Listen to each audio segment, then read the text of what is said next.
유튜브 채널 중에서 그 교통사고 블랙박스 영상을 리뷰하는 그런 채널이 있습니다. 영상을 볼 때마다 항상 제목이 역대급 사고라고 시작하는데 매주 역대급 사고가 바뀌는 그런 채널이 있습니다. 블랙박스 속에 담긴 영상을 보면 누구의 과실인지 한눈에 보이는 것도 있고 어떤 것은 또 꽤 애매할 때도 있습니다. 이런 사고 영상을 보다가 진행자가 몇 대 몇 이렇게 이야기하면 누구의 과실이 큰지 이렇게 서로 추론하면서 과실의 이유를 설명하는데 꽤 명쾌하고 재밌습니다. 그러다 보니까 이 채널을 좋아하는 사람이 꽤 많다고 합니다. 몇 대 몇, 사실 이것은 모든 사람의 본성이기도 합니다. 어떤 일을 당하면 사람들은 본능적으로 마음속에서 몇 대 몇인지 누구 때문에 일어난 일인지를 생각해 보곤 합니다. 오늘 우리가 읽은 말씀은 지난주에 살펴보았던 말씀입니다. 이삭은 자기가 사랑하는 아들에게 장자의 복을 주기로 결심하였습니다. 큰아들을 불러 몰래 사냥한 고기로 별미를 만들어 오면 내가 너에게 축복하겠다고 이야기합니다. 그 대화를 어머니가 들었습니다. 리브가는 야곱을 에서처럼 변장시켜서 아버지의 장막으로 보냈습니다. 눈이 어두웠던 이삭은 뭔가 이상했지만 몇 번이나 확인하고는 야곱을 에서로 착각하고 축복해서 보냅니다. 야곱이 아버지의 복을 받고 떠나자마자 에서가 돌아옵니다. 자기가 받을 복을 가로챈 것을 알게 되었습니다. 에서는 동생이 또 나를 속였다고 분노하였습니다. 그러면서 아버지가 돌아가시면 내가 동생을 죽이겠다고 공공연히 떠들며 다녔습니다. 결국 야곱은 고향을 떠나 외삼촌 라반에 있는 밧단 아람으로 도망하게 됩니다. 여러분, 이 말씀 읽을 때 한 가지 좀 궁금한 게 있습니다. 이해가 잘 안 되는 것이 있습니다. 아버지의 축복을 빼앗겼다고 동생을 죽이려 한다, 이게 말이 되는 얘기일까 이렇게 생각할 수 있습니다. 여러분, 그런데 축복이란 말 대신 유산으로 바꿔보면 어떨까요? 여러분, 아버지가 나에게 줄 유산이 있는데 동생이 그냥 싹 다 가지고 간 것입니다. 형님 마음 어떨까요? 영적으로 보면 눈에 보이는 유산을 빼앗긴 것보다 훨씬 심각한 일이 일어난 것입니다. 하나님의 복을 전수하는 그 일이 추잡스러운 싸움으로 끝났습니다. 그리고 서로 가족의 원수가 되었습니다. 여러분 한번 생각해 보십시오. 이 일은 누구 때문에 일어났고 과연 과실은 몇 대 몇일까요? 이 말씀을 읽어보면 말씀에서 가장 적극적인 것은 리브가입니다. 지나치게 열정적이었던 엄마 리브가의 과실이 꽤나 커 보입니다. 앞선 말씀을 읽어보면 리브가는 굉장히 주도적인 사람이었고 담대했습니다. 아브라함의 종이 나홀성에 도착했을 때 아브라함의 종에게 우물물을 건넸을 뿐 아니라 낙타 10마리에게도 한 마리당 10리터씩 마시는데 10마리에게도 다 물을 마시게 하였습니다. 내 주인 아브라함의 외아들 이삭이 아내를 찾고 있는데 당신이 바로 그 사람 같다고 그렇게 말했습니다. 리브가는 가족들과 상의하고 바로 다음 날 짐을 꾸려 집을 떠납니다. 상대가 어떤지 잘 모르는데 그냥 종의 말만 믿고 바로 길을 떠나는 것입니다. 이것이 리브가의 성격을 단적으로 보여주는 것입니다. 결혼하고 20년 만에 아이를 가졌습니다. 태동이 너무 심해서 하나님께 여쭈었더니만 내 뱃속에 두 국민이 있다고 말씀하셨습니다. 그리고 큰 자가 작은 자를 섬길 것이라 말씀하셨습니다. 여러분, 어느 어머니가 이 말을 잊을 수 있겠습니까? 리브가는 늘 그 말씀을 마음에 간직하고 살았습니다. 그래, 나중에 지금 이렇게 보이지만 큰 자가 작은 자를 섬기게 될 거야, 그 마음을 가지고 살았습니다. 그런데 지금 남편이 하나님께서 약속하신 그 선택을 거스르려고 하는 것입니다. 선택을 지금 잘못하고 있는 것입니다. 여러분, 이 선택이 국산차를 살까 수입차를 살까 이런 수준의 선택이 아닙니다. 이삭은 하나님께서 말씀하신 것을 거스르고 자기가 좋아하는 큰아들에게 에서의 복을 계승하려고 하였습니다. 여러분이 만약 리브가였다면 어떻게 하셨겠습니까? 남편이 하는 대로 그대로 두셨겠습니까? 혹시 남편 말려야 돼, 그 마음 들지 않았을까요? 이런 일이 있을 때 부부 사이에 그렇게 하면 안 돼 말하는 것 굉장히 정상적인 소통일 것입니다. 그런데 리브가는 왜 그런지 모르겠지만 남편과 소통하기보다 남편을 속이는 것을 선택하였습니다. 아마 부부 사이에 사정이 있었을 것이라 생각합니다. 물론 남편을 속이는 것이 썩 탐탁치는 않았지만 그래도 하나님의 뜻이라면, 대의를 위해서라면 어쩔 수 없지 생각했던 것입니다. 여러분, 그런데 성경에서 일관되게 말하는 것이 있습니다. 수행해야 될 목표도 중요하지만 목표에 도달하는 방법도 굉장히 중요하다는 것입니다. 디모데후서 2장 5절은 말합니다. 경계하는 자가 법대로 경계하지 아니하면 승리자의 관을 얻지 못할 것이며, 이렇게 말합니다. 경기에서 승리자가 되기 위해서는 반드시 규칙에 따라 경기해야 합니다. 리브가는 남편을 속여서라도 하나님의 뜻이 이루어지는 것이 옳다 생각했습니다. 야곱이 복받는 것 당연하지 생각했습니다. 여러분, 그런데 성경 말씀을 보면 하나님의 뜻을 이루려는 그 리브가의 속마음이 살짝 드러난 것이 있습니다. 8절을 보십시오. 그런즉 내 아들아 내 말을 따라, 8절인데요. 그런즉 내 아들아 내 말을 따라 내가 내게 명하는 대로, 이렇게 말합니다. 내 말을 따라. 13절도 이렇게 말합니다. 어머니가 그에게 이르되 내 아들아 너의 저주는 내게로 돌리니, 어떻게 말합니까? 내 말만 따르고. 리브가의 이야기에서 반복되는 것이 무엇입니까? 내 말을 따르라는 것입니다. 혹시 여기 계신 자매님들 집에서 혹시 이런 말씀하지 않으십니까? 내 말을 따르고 말씀하지 않으십니까? 하나님의 뜻을 이루기 위한 것이라 말하지만 리브가에게는 자기의 말을 따르는 것이 굉장히 중요했습니다. 사실 이것은 지난 시간에 살펴보았던 이삭의 마음과 똑같습니다. 창세기 27장 7절은 이렇게 말합니다. 나를 위하여 사냥하여 가져다가 별미를 만들어 내가 먹게 하여 죽기 전에 여호와 앞에서 내게 축복하게 하라 하셨으니, 여러분 이 말씀에 나라는 말이 5번 나오지 않습니까? 야곱의 마음에도 온통 나밖에 없는데 리브가의 마음에도 자기밖에 없었습니다. 요즘은 좀 뜸한 것 같은데 한동안 뉴스에 그 패싱론이라는 것이 굉장히 자주 나왔습니다. 어떤 일이나 어떤 일에 대해서 그 일과 관계된 사람이나 나라와 상의하지 않고 그냥 지나가는 것입니다. 오늘 말씀에 패싱이 일어나는 것입니다. 하나님의 뜻이 이루어지기 원한다고 이야기합니다. 하나님의 약속을 이루겠다 말합니다. 그런데 그 약속을 주신 하나님은 그 누구도 생각하지 않습니다. 하나님의 복을 원하고 하나님의 뜻이 이루어지기 원하지만 복 주시는 하나님 자체를 그냥 패싱하는 것입니다. 그러다 보니까 복을 원하지만 그 원함 때문에 결국 실패하게 되고 낙심하게 되는 것입니다. 하나님의 계획이 이루어지기 원한다면 가장 중요한 것은 하나님께서 그 일을 주도하시도록 맡겨드릴 수 있어야 합니다. 때로 하나님의 일이 우리의 생각과 다르게 진행될 때도 있고 속도가 다를 때도 있고 더딜 때가 있습니다. 여러분, 그러나 분명한 것은 하나님은 언제나 하나님의 일을 정확히 하신다는 것입니다. 어제 밀리토피아 호텔에서 이렇게 옆에 있는 호텔 웨딩홀에서 결혼식이 있었습니다. 저희 교회 순장님 가정의 결혼식이었는데요, 참 아름다운 그런 결혼이었습니다. 결혼식 자체도 참 은혜롭고 좋았지만 사실 저는 그 장소에 대한 특별한 좀 감회가 있었습니다. 우리 교회가 처음 교회를 시작할 때 장소를 구하지 못해 굉장히 어려움 겪었습니다. 그때 장소를 구할 때 최우선순위로 접속했던 것이 어제 결혼식 했던 그 웨딩홀 위에 있는 콘서트홀이 저의 우선순위였습니다.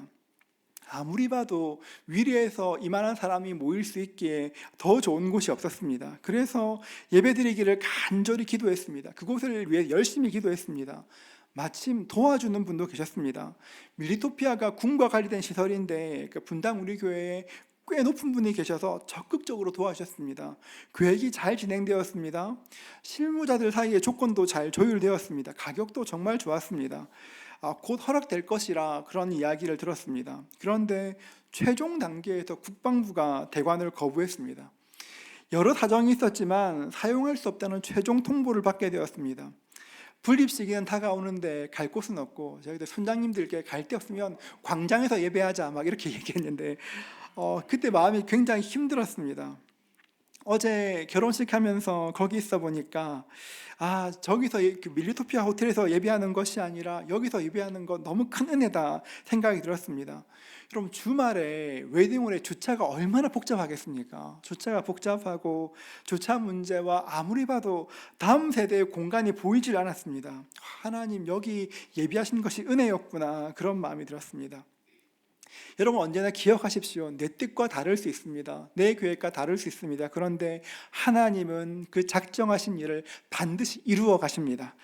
하나님의 뜻은 가장 선하게 이루어집니다. 우리는 가끔 열심히 씨를 뿌렸지만 그 씨가 나지 아니할까 염려하며 애탈 때가 있습니다. 찬송가 496장은 이렇게 찬양하는데요. 3절 보십시오. 씨를 뿌릴 때에 나지 아니할까 염려하며 심히 애탈지라도. 그 다음 가사가 무엇입니까? 나중 예수께서 칭찬하시니 기쁨으로 단을 거두리로다. 한번 불러볼까요, 여러분? 참겠습니다. 자,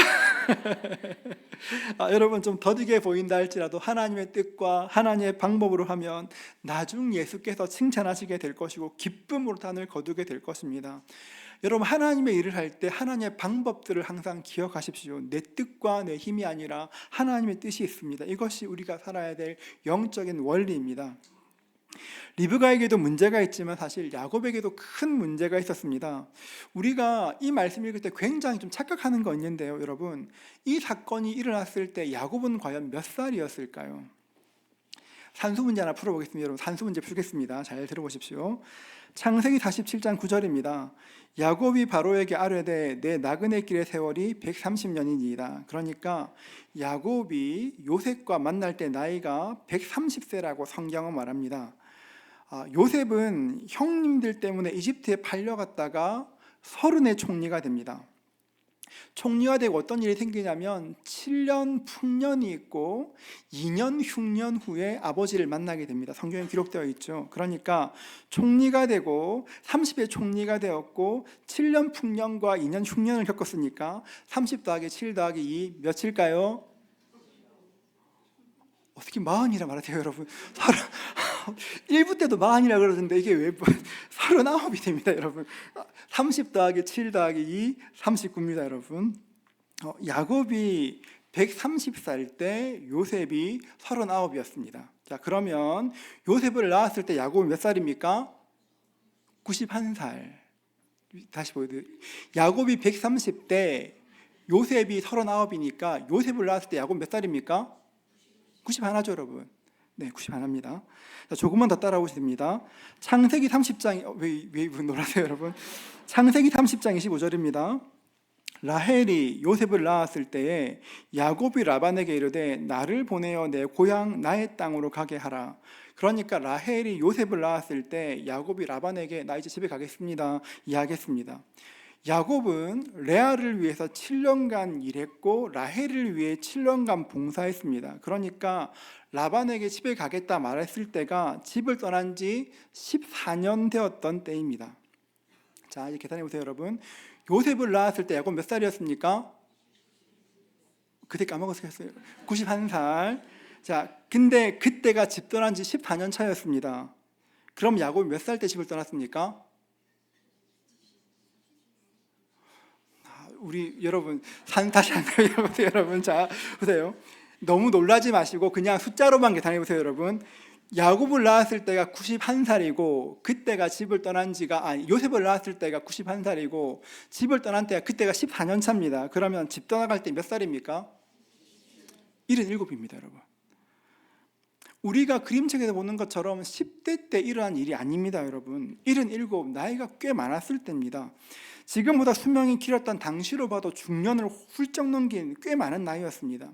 여러분, 야곱의 나이를 알고 이 일을 계산해보면 다시 돌아보면 굉장히 다른 것들이 많이 보입니다. 야곱은 지금 벌어지고 있는 상황을 정확하게 인지하고 있었습니다. 이게 어떤 일인지를 정확하게 알고 있었습니다.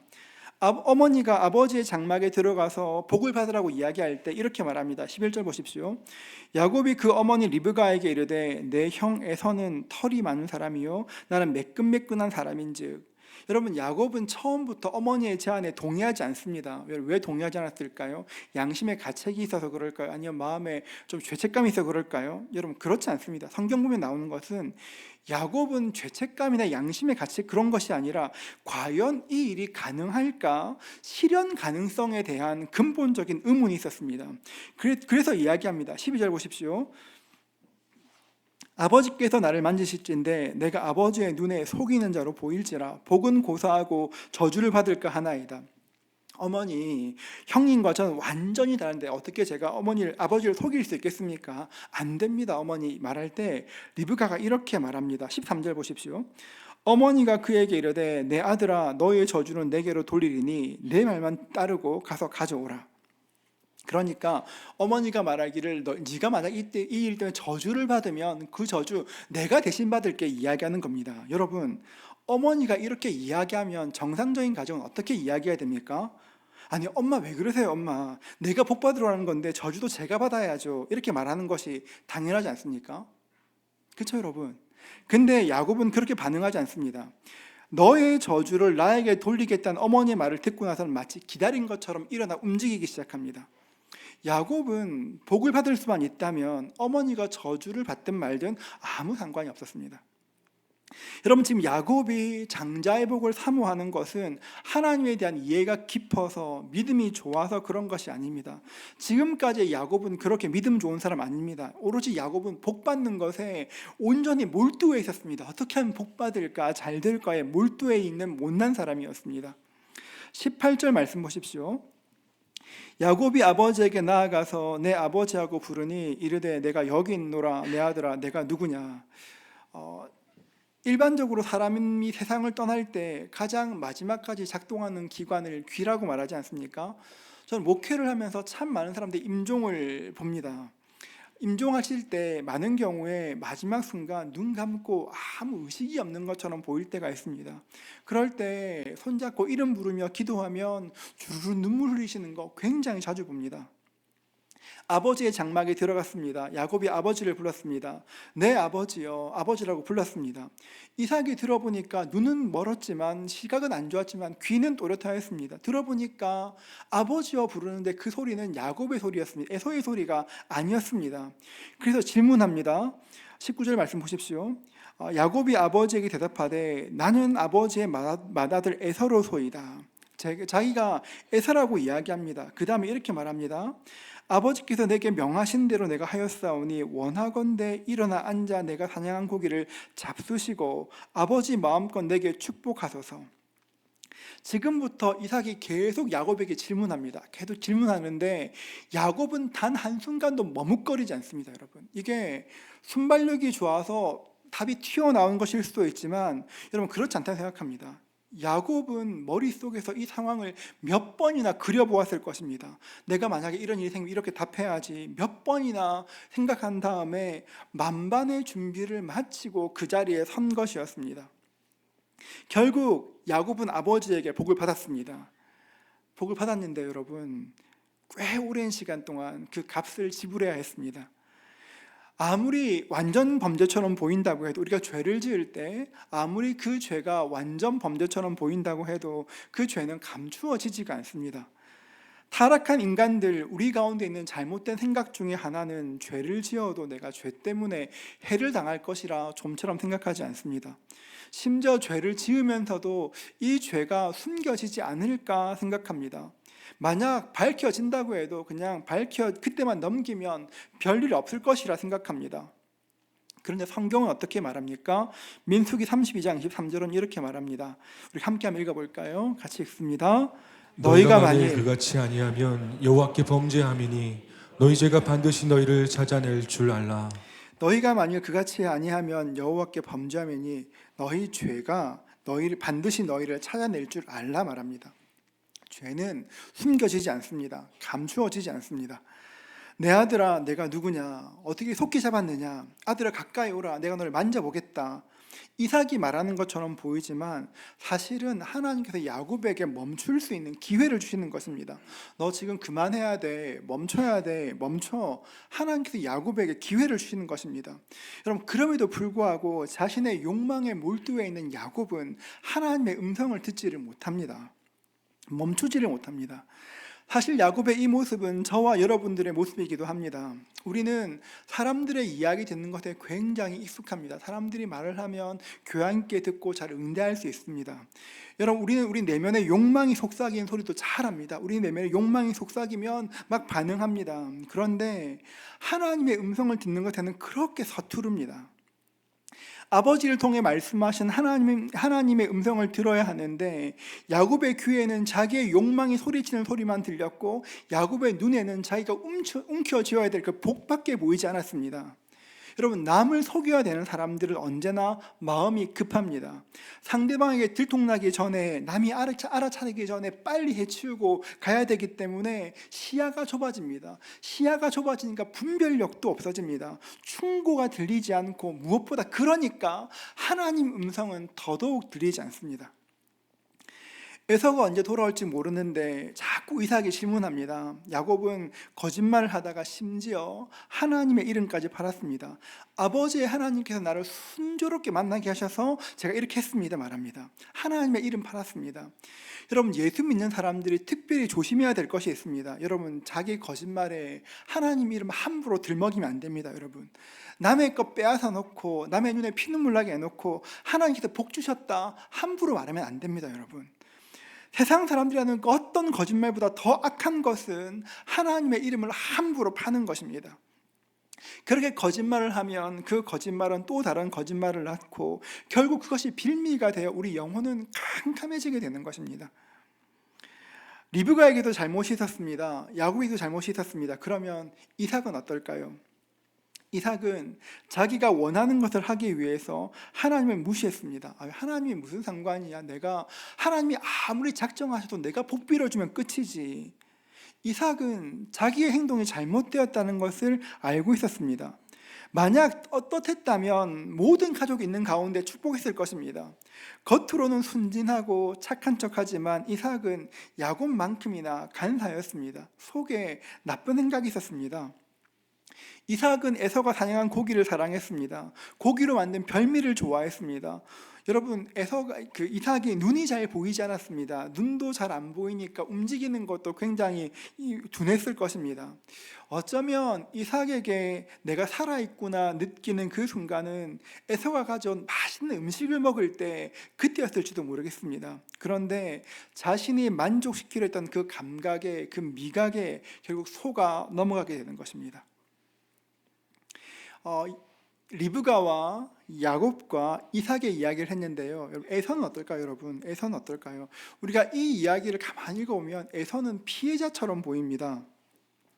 로버트 올터 교수가 말하는 것처럼 여러분, 창세기 25장부터 시작된 야곱의 이야기를 보면, 성경을 가만히 보면, 성경을 읽으면 성경에서 야곱보다 에서가 인간적으로 훨씬 더 매력 있는 사람으로 묘사됩니다. 능숙하게 속이는 야곱과 달리 에서는 거짓말하지 않았습니다. 아버지의 이야기를 듣고 나가서 사냥해 왔더니만 그냥 다 끝났습니다. 속인 놈이 나쁘지 어수룩한 그 에서를 나무라기도 참 힘듭니다. 그러면 에서의 잘못은 무엇일까요?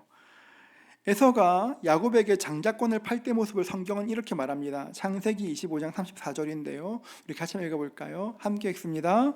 야곱이 떡과 팥죽을 에서에게 주매 에서가 먹으며 마시고 일어나 갔으니 에서가 장자의 명분을 가볍게 여김이었더라.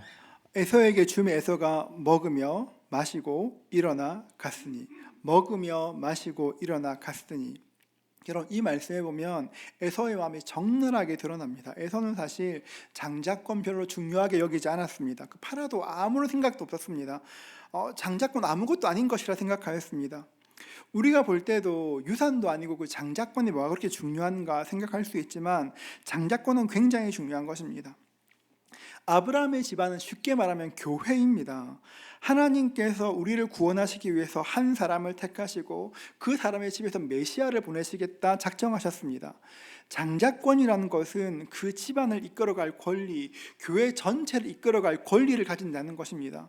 다른 그 누구보다 하나님께 가까이 나갈 수 있고 하나님과 특별한 권리를 맺을 수 있는 특권을 가지는 것이 장자의 권리입니다. 여러분, 그런데 에서는 그 권리를 아무것도 아닌 것처럼 생각했습니다.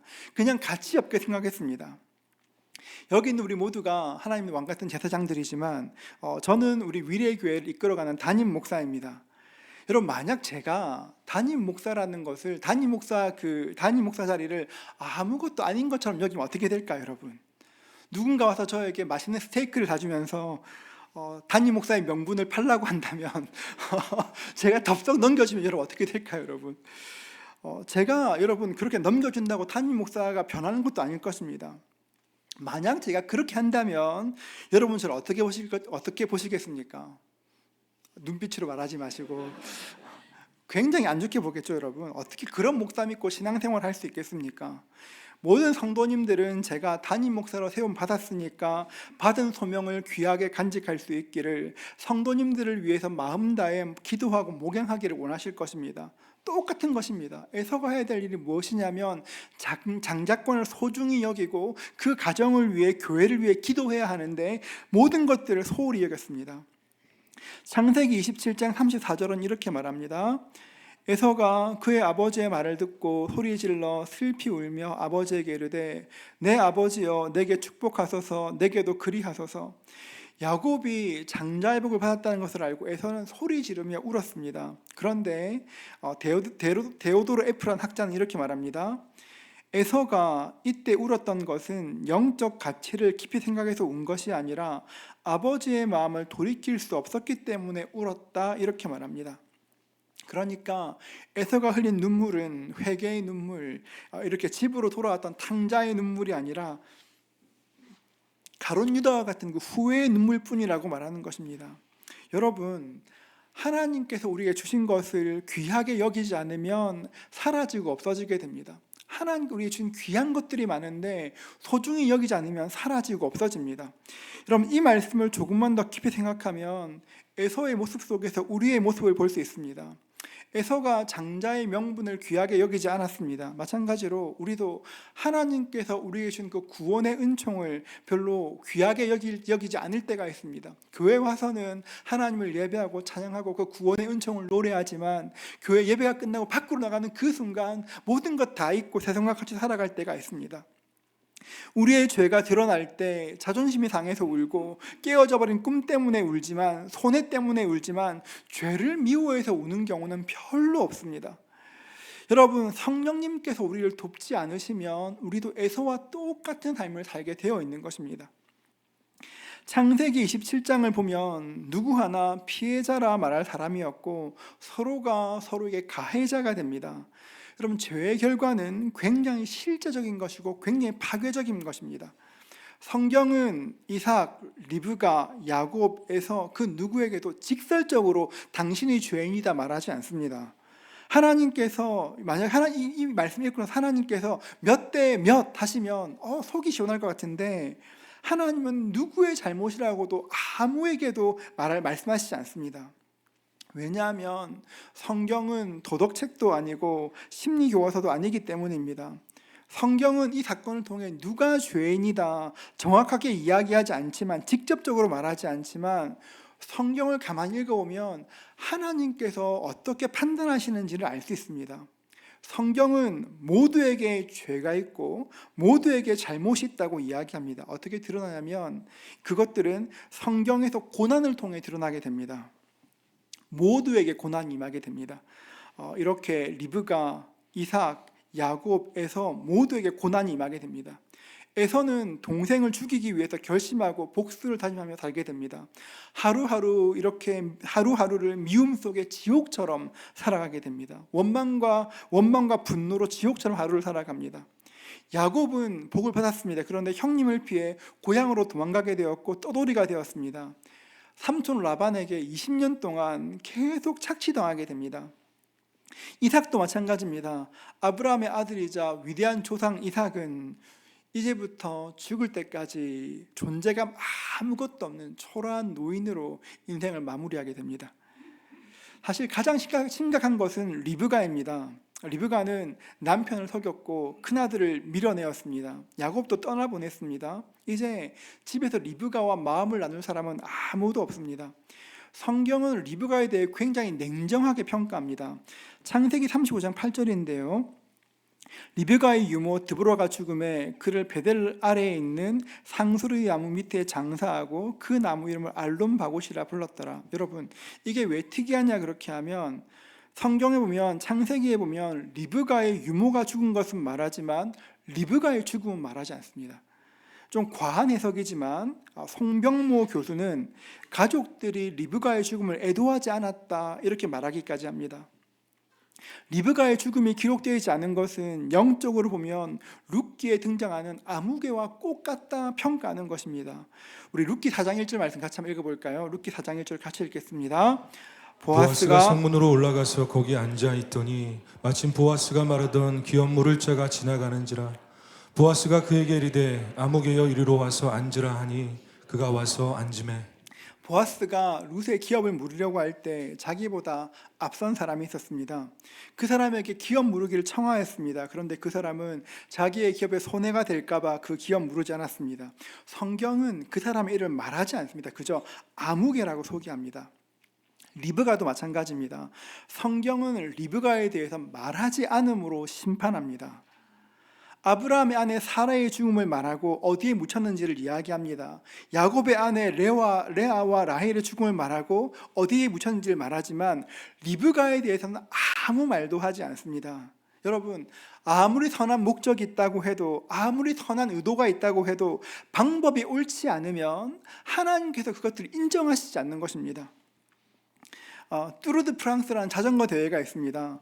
프랑스에서 열리는 자전거 대회인데 3주 동안 3,500km를 달려야 되는 극한의 경기입니다. 그리고 자전거 대회 중에 가장 권위 있는 대회입니다. 이 대회에서 랜스 암스트롱이라는 선수가 1999년부터 2005년까지 7년 동안 연속으로 우승하였습니다.